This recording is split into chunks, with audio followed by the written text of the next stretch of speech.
பாடல்கள். அவர் அவர்களது நாட்டின் தலைப்பேர்கள் அனைத்தையும் தாக்கினார். அவர்களது ஆண்மையின் முதற்பேர்கள் அனைத்தையும் வீழ்த்தினார். அவர் இஸ்ரேலரை வெள்ளியோடும் பொன்னோடும் புறப்பட செய்தார்.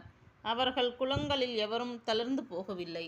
அவர்கள் வெளியேறுகையில் எகிப்தியர் அகமகிழ்ந்தனர். ஏனெனில் இஸ்ரேலர் பற்றிய பேரச்சம் அவர்களை ஆட்கொண்டிருந்தது. அவர் அவர்களை பாதுகாக்க மேகத்தை பரப்பினார். இரவில் ஒளிதர நெருப்பை தந்தார். அவர்கள் கேட்டதால் அவர் காடைகளை வர செய்தார். வானில் நின்று வந்த உணவால் அவர்களை நிறைவுற செய்தார். அவர் கற்பாறையை பிளந்தார். தண்ணீர் பொங்கி வழிந்தது. அது பாலை நிலங்களில் ஆராய் ஓடிற்று. ஏனெனில் தம் அடியார் ஆபிரகாமுக்கு அளித்த தமது தூய வாக்குறுதியை அவர் நினைவு கூர்ந்தார். அவர் தம் மக்களை மகிழ்ச்சியோடு வெளிக்கொணர்ந்தார். அவர் தாம் தெரிந்தெடுத்தவர்களை ஆரவாரத்தோடு கூட்டிச் சென்றார். அவர் வேற்றினத்தாரின் நாடுகளை அவர்களுக்கு அளித்தார். மக்களினங்களது உழைப்பின் பயனை அவர்கள் உரிமையாக்கிக் கொள்ளுமாறு செய்தார்.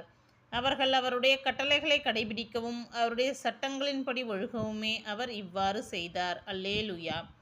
கடவுள் தம் மக்களுக்கு காட்டிய கருணை. அல்லேலூயா. ஆண்டவருக்கு நன்றி செலுத்துங்கள், ஏனெனில் அவர் நல்லவர், என்றென்றும் உள்ளது அவரது பேரன்பு.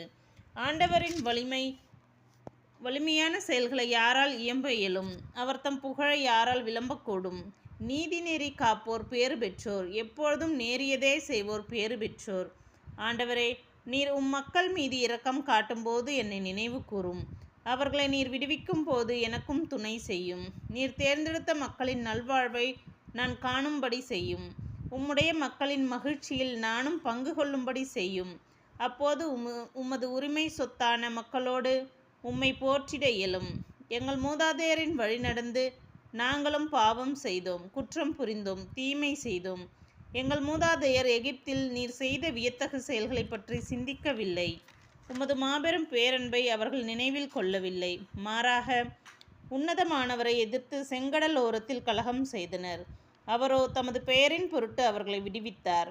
இவ்வாறு அவர் தமது வலிமையை வெளிப்படுத்தினார். அவர் செங்கடலை அதட்டினார், அது உலர்ந்து போயிற்று. பாலை நிலத்தில் நடத்தி செல்வது போல் அவர்களை ஆழ்கடல் வழியே நடத்தி சென்றார்.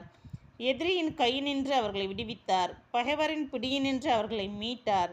அவர்களுடைய எதிரிகளை கடல் நீர் மூழ்கடித்தது. அவர்களில் ஒருவர் கூட எஞ்சியிருக்கவில்லை. அப்பொழுது அவர்கள் அவருடைய வாக்குறுதிகளில் நம்பிக்கை வைத்தார்கள். அவரை புகழ்ந்து பாடினார்கள். ஆயினும் அவர் செய்தவற்றை அவர்கள் விரைவிலேயே மறந்துவிட்டார்கள். அவரது அறிவுரைக்காக அவர்கள் காத்திருக்கவில்லை.